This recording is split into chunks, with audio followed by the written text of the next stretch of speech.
Hello good morning. ल guys salary पनि finally आइसक्यो। ल गाइस म चाहिँ ल गाइस तपाईँहरू बर्दुबेमा रहनुहुनेले चाहिँ यो ठाउँ चाहिँ यिनीहरू सबै किनिदिन्छ है। हस्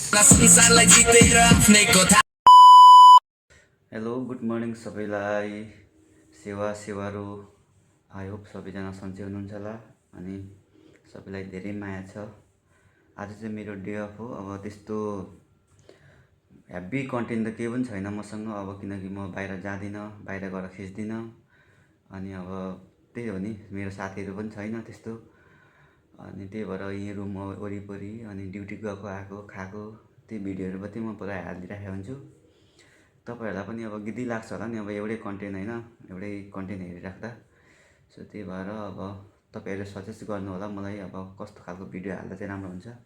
अब भिडियो गर्नु त मन हुन्छ, तर पनि अब विदेशको ठाउँमा टाइम मिल्दैन होइन। अब हप्तामा एक दिन छुट्टी हुन्छ अनि आफ्नै काम हुन्छ रुममा। अब रुम सफा गर्नु पऱ्यो होइन, कपडाहरू धुनु पऱ्यो, धेरै कामहरू हुन्छ। सो त्यही भएर पनि अब त्यस्तो भिडियो बनाउने टाइम हुँदैन। अनि अब त्यही वरिपरिको भिडियोहरू प्रायः म हालिरहेको हुन्छु। तर पनि तपाईँहरूले धेरै माया गरिदिइराख्नु भएको छ, यसरी नै माया गरिदिइराख्नु होला है। अनि thank you for watching, thank you for support है। Love you all. ल गाइस सेलेरी पनि फाइनली आइसकेको छ होइन। सेलेरी पनि निकालेँ एटिएमदेखि। अनि अब यसो हल्का के कामहरू यताउता गर्ने। अनि यसो त्यहाँ एउटा माइक पनि हेर्नुपर्ने छ हौ। त्यो माइक हेर्छु के कस्तो रहेछ, दाम कति रहेछ। अनि अब हेर्दैमा त केही जानेन नि त होइन। सो त्यही भएर है। ल गाइस म चाहिँ आज हल्का यसो दुबईमा घुमफिरको लागि आएको छु। अनि अब मेट्रोमा जाने भनेर कुरा छ होइन।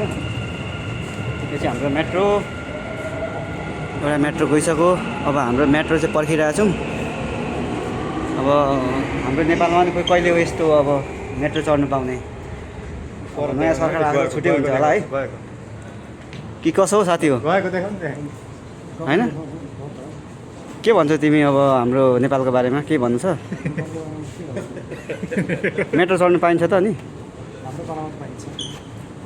छोराहरूको पालामा पाइन्छ हो। ए आशा छ 70 वर्ष बाँच्छु भनेर अझै यत्तिको चाहिँ कन्फिडेन्स हुनु पऱ्यो है साथी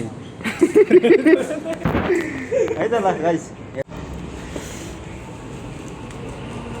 ल गाइस हाम्रो ट्रेन फाइनली आइपुगेको छ है। म चाहिँ ट्रेनमा जान्छु, तपाईँहरू सबैले माया गरिदिनु होला। कतिको भिड छ यार।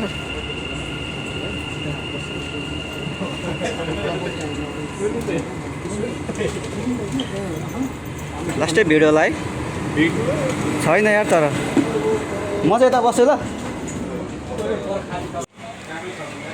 ल गाइस तपाईँहरू बर्दुबेमा हुनुहुन्छ भने चाहिँ फुलबारी रेस्टुरेन्टमा चाहिँ आउनु नबिर्सिनु होला। यहाँ चाहिँ ओभर अथेन्टिक खानाहरू मिल्छ होइन। यो चाहिँ सुँगुर अनि यता चाहिँ खसी अरे, यता पनि सुँगुर हो होइन। एकदम मिठो टेस्ट नेपालको जस्तै है। प्लिज तपाईँहरू चाहिँ दुबईमा हुनुहुन्छ भने चाहिँ एकचोटि चाहिँ भिजिट गर्नु होला यो फुलबारी रेस्टुरेन्टमा चाहिँ है।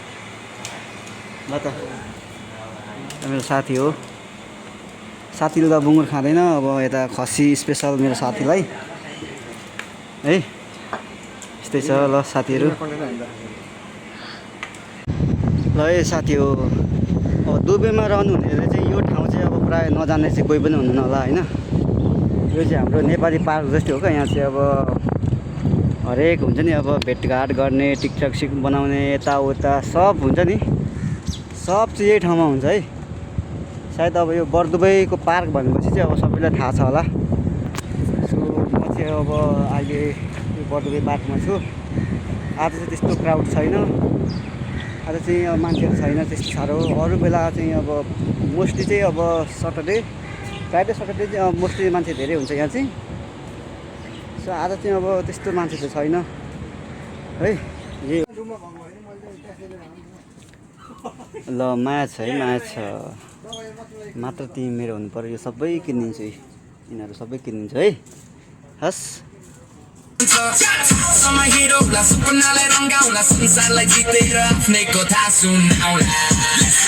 कसैले भन्छन् पागल, कसैले भन्छन् खत्तम, तर मेरो भाइबमा छ उसको जस्तो दम। I got my shades drip full on, go to my iPhone, mind already on.